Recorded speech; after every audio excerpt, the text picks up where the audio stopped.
Hey everyone, what's going on? It's RzoR Bruce back here again, posting up here on the RzoR channel. Today we have some more amazing Call of Duty Ghost gameplay.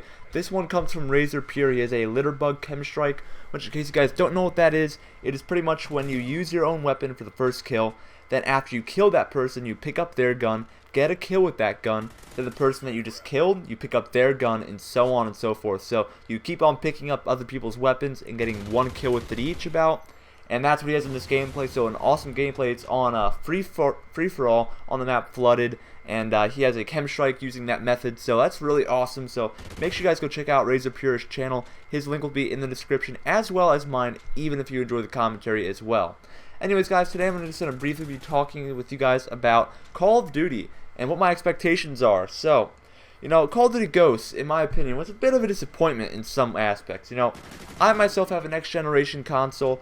And I remember when I was buying Call of Duty Ghosts for the Xbox One, I was actually really excited to see what the improvements were going to be. Now, when I say this, I'm being dead honest when I say this. You know, when you get the next gen version of it, it doesn't really feel that next gen, you know. When you get it, all you really get is very simply a graphics upgrade. And even then, the graphics upgrade is nothing, you know, huge. It's not like mind-blowing graphics or anything. And you notice that the frame rates are better, definitely on next gen over the old gen consoles, and the graphics are better. That's really about all that you get. Then in addition, with the multiplayer servers, you are allowed to play ground war as the consoles can handle 9 versus 9, of course. At this point, they should be able to, and that's how it is on next gen consoles.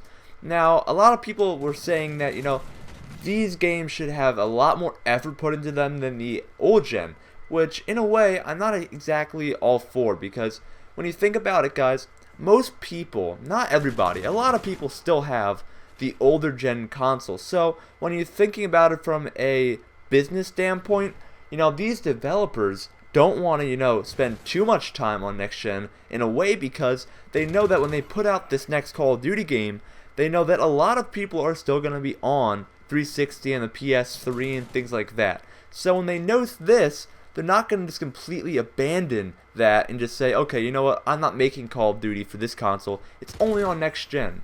They know that their sales are going to take a huge hit if they don't focus on old gen consoles. Now, until like the next 1 or 2 years, I don't think a majority of people are going to have next gen consoles. By the next 2 years, you'll start to see that 360 and PS3 games most likely will become phased out, which in other words means they won't be making games for those consoles anymore. But as of right now, they do intend on continuing to make games for old gen consoles, so they can still reach out to their audiences who don't have the newer consoles yet. So when you look at next gen games that are multi-platform, none of them have been mind-blowing, you know. They have been better, you know. I have Assassin's Creed 4 and things like that.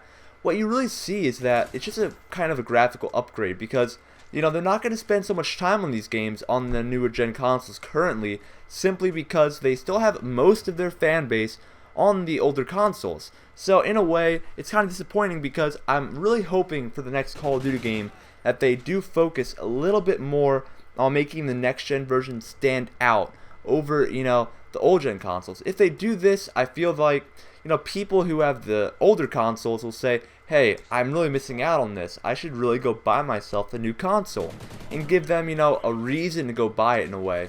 And, you know, I'm really hoping for the next Call of Duty game, it's not just a graphics upgrade, because this time around COD Ghost did not really do too much to innovate on the newer console technology.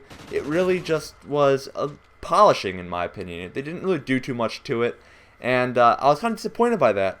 And for the newer CODs, I'm hoping that they're going to put more emphasis on the next gen part of it. You know, these consoles, I guarantee you, can, you know, withhold much more power in their games than what Call of Duty Ghosts is running on currently on both PS4 and the Xbox One. I have no doubt about that. So it's just a matter of, you know, learning their potentials and, you know, what they're capable of. I know that it's kind of new, but when you think about it, they can only really get better in terms of graphics and, you know, the divide between old gen and next gen. So the gap is going to continue to kind of increase between the consoles in terms of, you know, both sides of the game. So as time goes on, as they make games for like the 360 and Xbox One, PS3, PS4, you're going to notice that the games are going to begin to widen in terms of, you know, how good the games play and how significantly better the next-gen console version is, that's going to continue to grow over the next few years. From what I understand, they intend on, the developers of games, intend on making 360 and PS3 games through the year 2016, which is not unreasonable in a way because, once again, people still have to get their hands on new consoles, and a lot of people are waiting for huge price drops, so they're going to continue to supply these games on the old-gen consoles so they can continue to support their other audience. Anyways, guys, thank you for watching the video. If you enjoyed it, make sure you leave a like on this video. Make sure you guys support the RzoR channel, and if you enjoyed the commentary or the gameplay, make sure you guys go check out our channels. Hope you guys have a great rest of the day, and I'll see you guys later. Pull my heart out of my chest, train my mind so I forget. Sink your teeth into my bones, dig me out, then fill the hole. Tear me apart.